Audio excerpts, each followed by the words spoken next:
नमस्ते सबैजनालाई।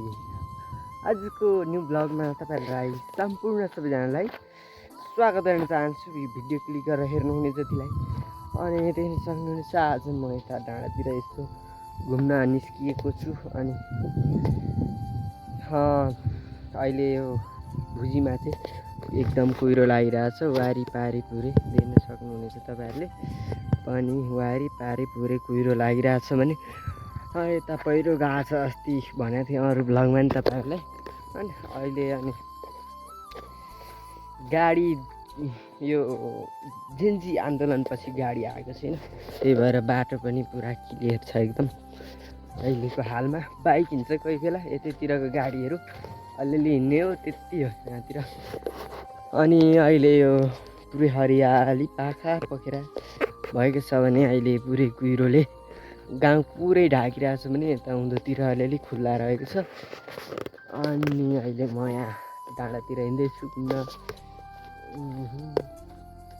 म डाँडा चाहिँ आउनु मन लाग्छ क्या यसो घुम्नका लागि, यसो तलतिर हाम्रो कोलडाँडा बजार हेर्नका लागि म आइरहेको छु बेला बेला।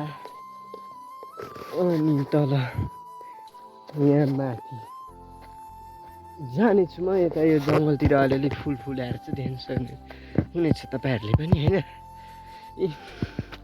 टक्क लाएर हरियाली वन पहाड आएको छ यता भने।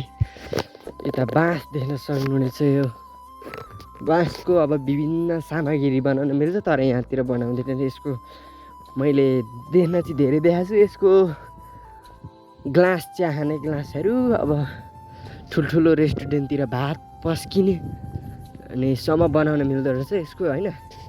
बाँस जस्तो चिज चाहिँ अरू केही छैन, सब थोक बनाउन मिल्छ हैन योबाट चाहिँ। तर यहाँतिर यो गोठ बनाउन, गोरु बस्तुलाई छात्री बनाउन मात्रै काम लाग्छ यतातिर हैन। अनि बस्तुलाई घाँस हाल्ने काम हुन्छ यसको पातको हैन, त्यति हो यसको काम भनेको। अरू नेपालमा यस्तै हो, सामान भए नि नभए नि सदुपयोग गर्न नजानेको भन्नु कि जानेर नि नबुझे जस्तो हैन। अनि यो बाँसको बनाएदेखि त अनेक हुन्छ नि यसको खाना त मान्छेले यसको मुनिको टुसा चाहिँ अचार बनाएर खान्छन् हैन। अनि अरू त के भन्नु तपाईहरुलाई, कुहिरो लागिरहेको छ यता पनि फुल त एकदम दामी छ त हौ। टक्क लाएर देख्न सक्नुहुनेछ है, दामी छ छन चाहिँ। फुलहरू पनि फुलिरहेछ, अब दसैँ नै आयो हैन। अनि म 11 गतेतिर घर जान्छु होला, त्यति के हुन्छ हेरौँ। 10 गते स्कुल बिदा छ क्या हो, स्कुल बिदा भएपछि म जान्छु। एक्लै हुन्छ कि न बाइकमा जान्छु न हिँडेर जान्छु होइन, त्यो तपाईँहरूलाई थाहा भइहाल्नेछ, भ्लग आइहाल्नेछ होइन।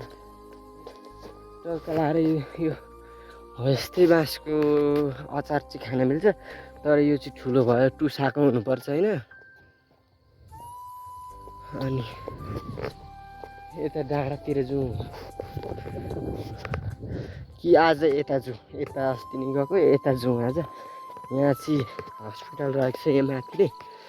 अनि यता चाहिँ यो हेलिप्याड भन्छ के भन्छ, अब हेलिकप्टर बस्ने ठाउँ यहाँ रहेको छ अहिले। तपाईँको सामने नै छ, यहाँनिर छ, तर बस्न चाहिँ बसेको छैन। यो उस अलि भएन अरे होइन, त्यही भएर यहाँ बसेको चाहिँ अहिलेसम्म चाहिँ बसेको छैन होइन। भोलि पर्सि बस्छु भने चाहिँ के जान्नु होइन। बस्छु भने अब केही गरी मैले भिडियो खिचिहाल्यो भने त भ्लग आइहाल्ने छ। यहाँतिर वस्तु बान्नु भएको रहेछ होइन। अनि यही पुरै फोहोर रहेछ यहाँ। यो बाँसहरूले गर्दा अलि नमिल्ने भएको कारणले, यो रुखहरूले नमिल्ने भएको कारणले त अलि बस्दैन, नभए यहाँ श्रमदान आएर बनाएको हुनु यो चाहिँ होइन। देख्न सक्नुहुनेछ चारैतिर, यहाँबाट नि ढिल त देखिन्छ। आज कुहिरो लागेको छ लाग्न चाहिँ, त्यही भएर अलि देखिया छैन। अब म फेरि फर्किन्छु, त्यही अरू त के भन्नु तपाईँहरूलाई। यस्तै यो गाई गोरु यता, यो गाई यतै यहीँको मानिसको रहेको छ यो चाहिँ। कुरो पनि अलि पाक्न आँटे जस्तो चाहिँ पुरै कुरोहरू देख्न सक्नुहुनेछ। कुरो एकदम कुरो फेरि लगाएपछि टिप्नै झ्याउ लाग्छ मलाई चाहिँ एकदम त्यो कुरा चाहिँ होइन। यतातिर सब वस्तु बाँध्नु भएको छ त्यतातिर सबै बाँध्नु भएको रोडको कुनातिर घाँस खुवाउने होइन जुगाहरू लाग्दैन त्यही हो आफ्नै सजिलोको लागि हो आफैलाई त्यही भएर नि हो। अनि यहाँ माथिबाट चाहिँ माथि यहाँ रामजी थान जाने बाटो रहेको छ होइन टक्कै देख्नु चाहिँ यो बाँस भइहाल्यो। यो बाँस अलि मुनि फेद्नै हुनुपर्छ त्यसको चाहिँ अचार खान मिल्छ यसको चाहिँ अलि मिल्दैन होला यसको अलि मिल्दैन होला जुगाले खाएको खुट्टा खाएको त छैन। यहाँ माथिबाट छाना चाहिँ कुहिरोले अलि देखिया होइन अनि आज एकदम कुहिरो लागिरहेको छ तलतिरको केही देखाएको छैन थप्पो होइन। यहाँबाट चाहिँ उँभो रामजी थानतर्फ जाने ठाउँ रहेछ। यहाँसम्म सिँढी छ तलबाट सिँढी आउँदैछ तलबाट आधी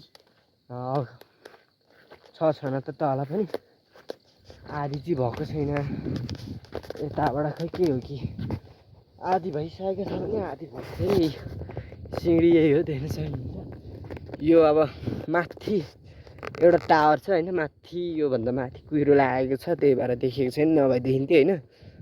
अनि अर्को के भन्नु बाँसहरू हरियाली छ अहिले घाम लाग्यो भए दामी देखिन्थ्यो घाम लागेन त्यही भएर त्यति राम्रो देखिया होइन। यहाँबाट उँभो जानेछ रामजी थान चैतामा जान्छौँ हामी अब त्यतिखेर हेर्नु नबिर्सिनु होला भ्लग है।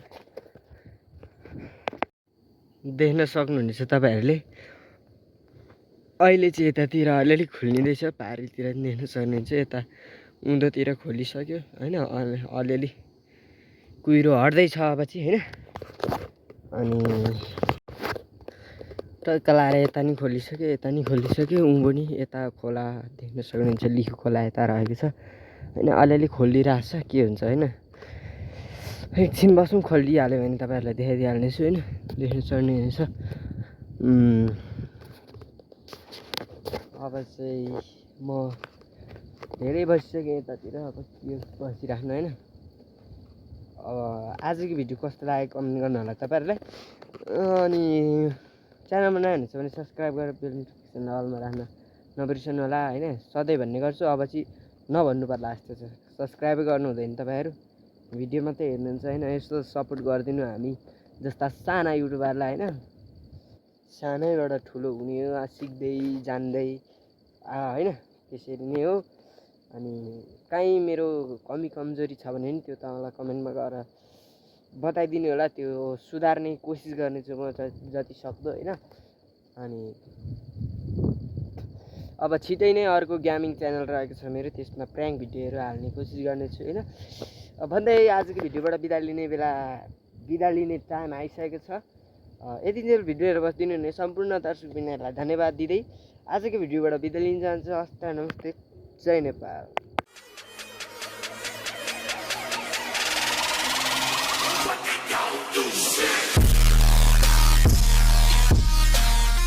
ल आज चाहिँ म यहाँ कोदाको मोमो खाँदैछु यता हाम्रो कान्छो आमाले बनाउँदै हुनुहुन्छ बनाउनु भएको रहेछ है त।